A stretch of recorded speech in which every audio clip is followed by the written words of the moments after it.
ಆ ಒಂದು 25,000 ರೂಪಾಯಿ ಇರುವವರೆಗೆ ಇರುವುದರಿಂದಾಗಿ ಭಾಳಷ್ಟು ಸರ್ಕಾರಿ ನೌಕರಿಗೆ ಒಂದು ತೊಂದರೆ ಆಗ್ತಾಯಿತ್ತು. ಹಾಗಾಗಿ ಅದನ್ನು 25ರಿಂದ ಮತ್ತೆ ಅದನ್ನು 50,000ಕ್ಕೆ ಹೆಚ್ಚಳ ಮಾಡಲು ಪ್ರಯತ್ನಿಸಲಾಗುತ್ತಿದೆ ಎಂದು ಹೇಳ್ತಾ ಇದ್ದಾರೆ.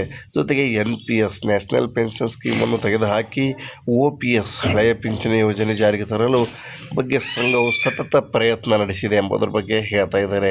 ಅಂದರೆ ನಾವು ಒಟ್ಟಾರೆಯಾಗಿ ಹೇಳೋದಾದರೆ ಕೇಂದ್ರ ಮಾದರಿ ವೇತನವನ್ನು ತೆಗೆದುಹಾಕಿ ಒಂದು ಯಾವ ರೀತಿಯಾದಂಥ ಕೇಂದ್ರದಲ್ಲಿದೆ ಅದನ್ನು ಜಾರಿಗೊಳಿಸೋದು, ಜೊತೆಗೆ ಹಬ್ಬದ ಮುಂಗಡ ಹೆಚ್ಚಳ ಮಾಡೋದು, ಜೊತೆಗೆ ನ್ಯಾಷನಲ್ ಪೆನ್ಷನ್ ಸ್ಕೀಮನ್ನು ತೆಗೆದುಹಾಕಿ ಓಲ್ಡ್ ಪೆನ್ಷನ್ ಸ್ಕೀಮನ್ನು ಮರುಜಾರಿ ರಿಸ್ಟೋರ್ ಮಾಡುವ ಮುಖಾಂತರವಾಗಿ ರಾಜ್ಯ ಸರ್ಕಾರಿ ನೌಕರರಿಗೆ ಕೇಂದ್ರ ಮಾದರಿಯ ಎಲ್ಲ ಒಂದು ಇಲ್ಲಿ ಮಹತ್ವದಂಥ ಮಾಹಿತಿ ಆಗಿರ್ಬೋದು, ಮಹತ್ವದಂಥ ಫಲಕಾರಿ ಒಂದು ಪ್ರಯತ್ನವನ್ನು ಮಾಡ್ತಾ ಇದ್ದಾರೆ.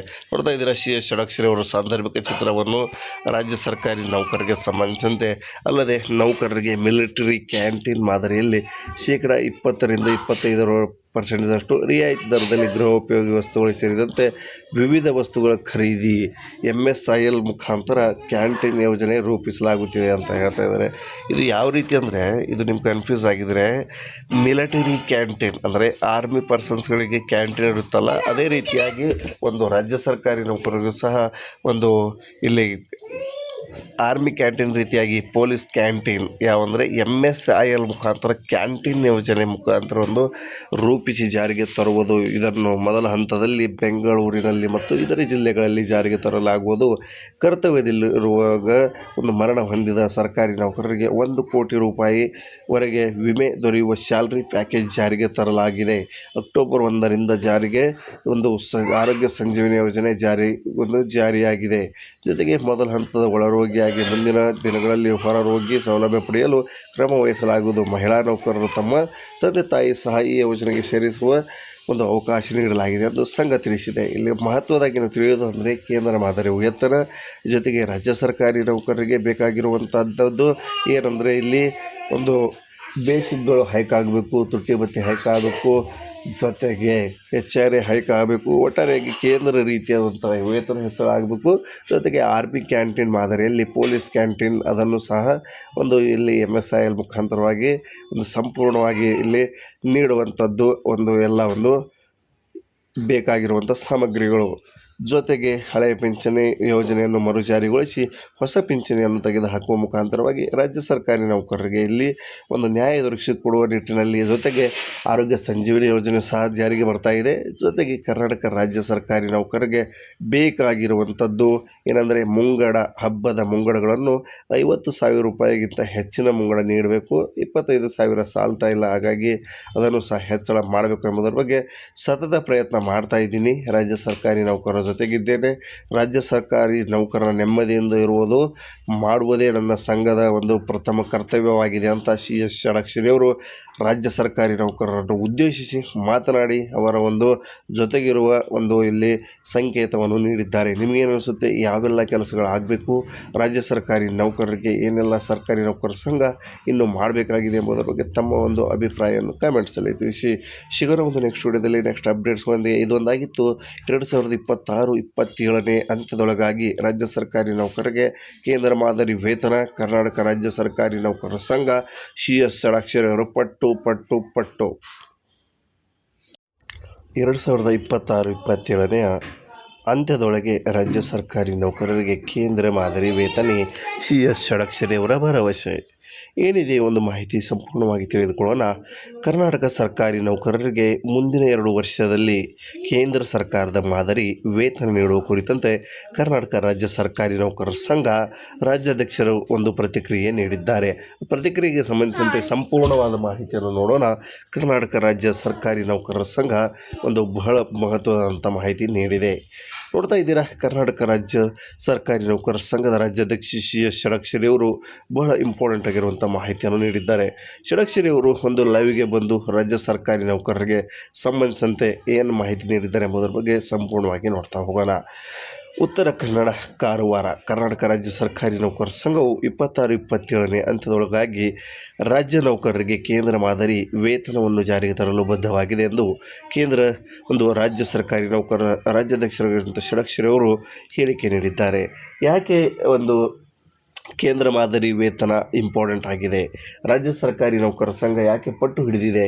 ಕೇಂದ್ರ ಮಾದರಿಯಲ್ಲಿ ವೇತನ ನೀಡಿದರೆ ಏನೆಲ್ಲ ಸೌಲಭ್ಯಗಳು ಸಿಗಲಿದ್ದಾವೆ? ಈಗಾಗಲೇ 7ನೇ ವೇತನ ಆಯೋಗ ಜಾರಿಗೆ ಬಂದಿದ್ದು, ಕೇಂದ್ರದಲ್ಲಿ ಸಹ 7ನೇ ವೇತನ ಆಯೋಗ ಜಾರಿ ಇದೆ. ಆದರೂ ರಾಜ್ಯದಲ್ಲಿಯೂ ಸಹ 7ನೇ ವೇತನ ಆಯೋಗ ಜಾರಿ ಇದೆ. ಆದರೂ ಯಾಕೆ ಒಂದು ಕೇಂದ್ರ ಮಾದರಿಯಲ್ಲಿ ವೇತನ ಬೇಕಂತ ಪಟ್ಟು ಹಿಡಿದಿದ್ದಾರೆ ಎಂಬುದರ ಬಗ್ಗೆ ಬಹಳಷ್ಟು ಕಾರಣಗಳಿದ್ದಾವೆ. ದಯವಿಟ್ಟು ಸಂಪೂರ್ಣವಾಗಿ ವಿಡಿಯೋವನ್ನು ನೋಡಿದ್ರೆ ನಿಮಗೆ ಗೊತ್ತಾಗುತ್ತೆ. ರಾಜ್ಯ ಸರ್ಕಾರಿ ನೌಕರರಿಗೆ ಕೇಂದ್ರ ಮಾದರಿಯಲ್ಲಿ ವೇತನ ನೀಡೋದರಿಂದಾಗಿ ಕೇಂದ್ರ ಮಾದರಿ ವೇತನದಿಂದ ಆಗುವ ಲಾಭಗಳೇನು ಎಂಬುದರ ಬಗ್ಗೆ ನಾವು ನೋಡೋದಾದರೆ, ಒಂದನೇದಾಗಿ ಒಂದು DA ಹೆಚ್ಚಳ. DA ಯಾವಾಗಲೂ ಕೇಂದ್ರದಲ್ಲಿ 6% ನೀಡಿದರೆ ರಾಜ್ಯದಲ್ಲಿ 5% ನೀಡ್ತಾರೆ. ಕೇಂದ್ರದಲ್ಲಿ 5% ನೀಡಿದರೆ ರಾಜ್ಯದಲ್ಲಿ 4% ನೀಡುವಂಥದ್ದು. ಅಂದರೆ ಕೇಂದ್ರ ಒಂದು ಸರಿ ಸಮಾನವಾದಂಥ ತುಟ್ಟಿ ಭತ್ಯೆ ರಾಜ್ಯ ಸರ್ಕಾರಿ ನೌಕರರಿಗೆ ಯಾವತ್ತೂ ಸಿಗೋದಿಲ್ಲ. ಹಾಗಾಗಿ ರಾಜ್ಯ ಸರ್ಕಾರಿ ನೌಕರರ ಸಂಘ ಈಗ ಕೇಂದ್ರ ಮಾದರಿಯಲ್ಲೇ ಒಂದು ಇಲ್ಲಿ ಮಹತ್ವದಂಥ ಮಾಹಿತಿ ಇಲ್ಲಿ ಸರ್ಕಾರಿ ನೌಕರರಿಗೆ ಬೇಕು. ಮತ್ತು ಆರೋಗ್ಯಕ್ಕೆ ಸಂಬಂಧಿಸಿದಂತೆ ಸೌಲಭ್ಯಗಳಾಗಿರಬಹುದು, ಜೊತೆಗೆ ಸಂಬಳದಲ್ಲಿ ಏರಿಳಿತಗಳಾಗಿರಬಹುದು. ಕೇಂದ್ರದಲ್ಲಿರುವಂಥ ಸಂಬಳ ಒಂದು ಹೈಕ್ ಇರುವಂಥದ್ದು. ಕೇಂದ್ರದಲ್ಲಿ 1 ಲಕ್ಷ ಇದ್ದರೆ ರಾಜ್ಯದಲ್ಲಿ 75,000 ಇರುತ್ತದೆ. ಅಂದರೆ 25,000 ರೂಪಾಯಿಗಳಿಗೆ ಒಂದು ಡಿಫ್ರೆನ್ಸ್ ಕಂಡುಬರುವುದು ಸರ್ವೇ ಸಾಮಾನ್ಯ.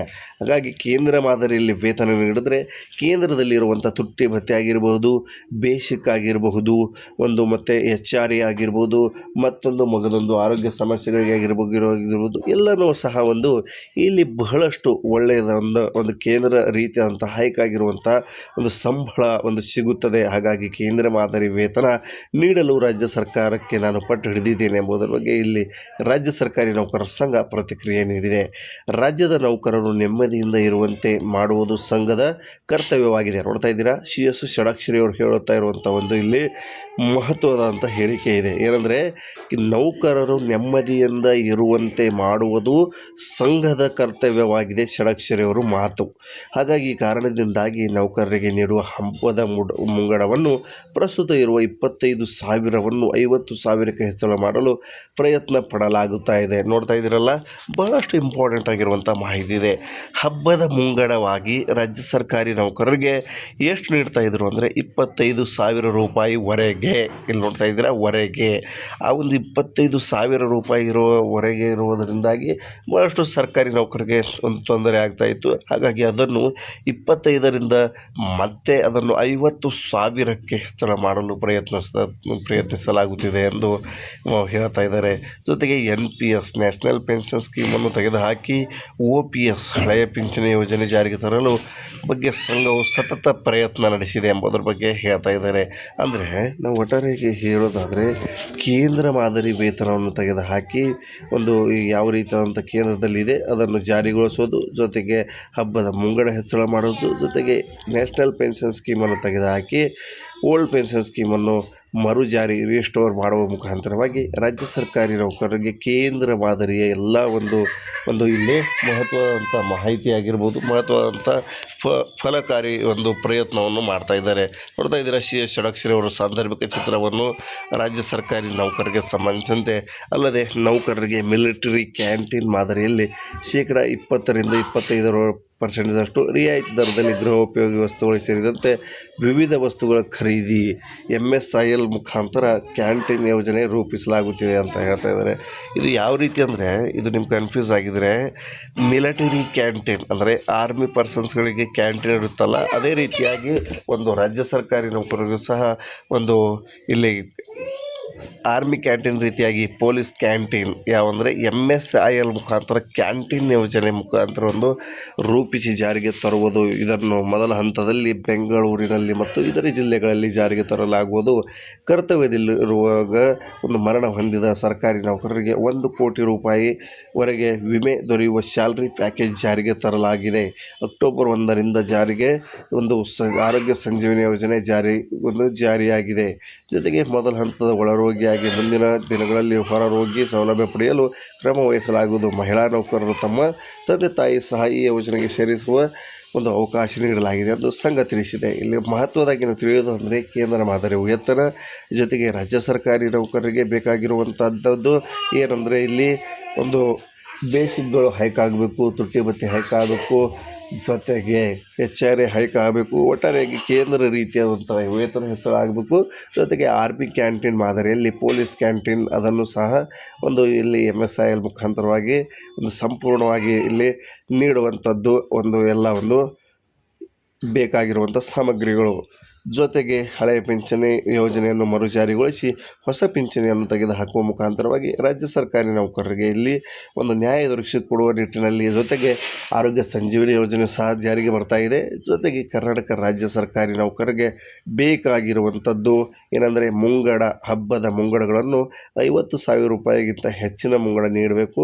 25,000 ಸಾಲ್ತಾ ಇಲ್ಲ, ಹಾಗಾಗಿ ಅದನ್ನು ಸಹ ಹೆಚ್ಚಳ ಮಾಡಬೇಕು ಎಂಬುದರ ಬಗ್ಗೆ ಸತತ ಪ್ರಯತ್ನ ಮಾಡ್ತಾ ಇದ್ದೀನಿ. ರಾಜ್ಯ ಸರ್ಕಾರಿ ನೌಕರರ ಜೊತೆಗಿದ್ದೇನೆ. ರಾಜ್ಯ ಸರ್ಕಾರಿ ನೌಕರರ ನೆಮ್ಮದಿಯಿಂದ ಮಾಡುವುದೇ ನನ್ನ ಸಂಘದ ಒಂದು ಪ್ರಥಮ ಕರ್ತವ್ಯವಾಗಿದೆ ಅಂತ CS ಷಡಕ್ಷರಿಯವರು ರಾಜ್ಯ ಸರ್ಕಾರಿ ನೌಕರರನ್ನು ಉದ್ದೇಶಿಸಿ ಮಾತನಾಡಿ ಅವರ ಜೊತೆಗಿರುವ ಇಲ್ಲಿ ಸಂಕೇತವನ್ನು ನೀಡಿದ್ದಾರೆ. ನಿಮಗೇನು ಅನಿಸುತ್ತೆ? ಯಾವೆಲ್ಲ ಕೆಲಸಗಳು ಆಗಬೇಕು, ರಾಜ್ಯ ಸರ್ಕಾರಿ ನೌಕರರಿಗೆ ಏನೆಲ್ಲ ಸರ್ಕಾರಿ ನೌಕರರ ಸಂಘ ಇನ್ನು ಮಾಡಬೇಕಾಗಿದೆ ಎಂಬುದರ ಬಗ್ಗೆ ತಮ್ಮ ಅಭಿಪ್ರಾಯವನ್ನು ಕಾಮೆಂಟ್ಸಲ್ಲಿ ತಿಳಿಸಿ.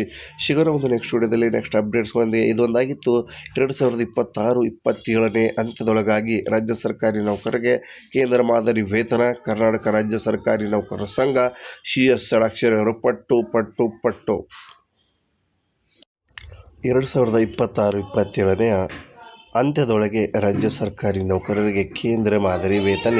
CS ಷಡಕ್ಷರಿಯವರ ಭರವಸೆ ಏನಿದೆ ಮಾಹಿತಿ ಸಂಪೂರ್ಣವಾಗಿ ತಿಳಿದುಕೊಳ್ಳೋಣ. ಕರ್ನಾಟಕ ಸರ್ಕಾರಿ ನೌಕರರಿಗೆ ಮುಂದಿನ 2 ವರ್ಷದಲ್ಲಿ ಕೇಂದ್ರ ಸರ್ಕಾರದ ಮಾದರಿ ವೇತನ ನೀಡುವ ಕುರಿತಂತೆ ಕರ್ನಾಟಕ ರಾಜ್ಯ ಸರ್ಕಾರಿ ನೌಕರರ ಸಂಘ ರಾಜ್ಯಾಧ್ಯಕ್ಷರು ಪ್ರತಿಕ್ರಿಯೆ ನೀಡಿದ್ದಾರೆ. ಪ್ರತಿಕ್ರಿಯೆಗೆ ಸಂಬಂಧಿಸಿದಂತೆ ಸಂಪೂರ್ಣವಾದ ಮಾಹಿತಿಯನ್ನು ನೋಡೋಣ. ಕರ್ನಾಟಕ ರಾಜ್ಯ ಸರ್ಕಾರಿ ನೌಕರರ ಸಂಘ ಬಹಳ ಮಹತ್ವದಂಥ ಮಾಹಿತಿ ನೀಡಿದೆ.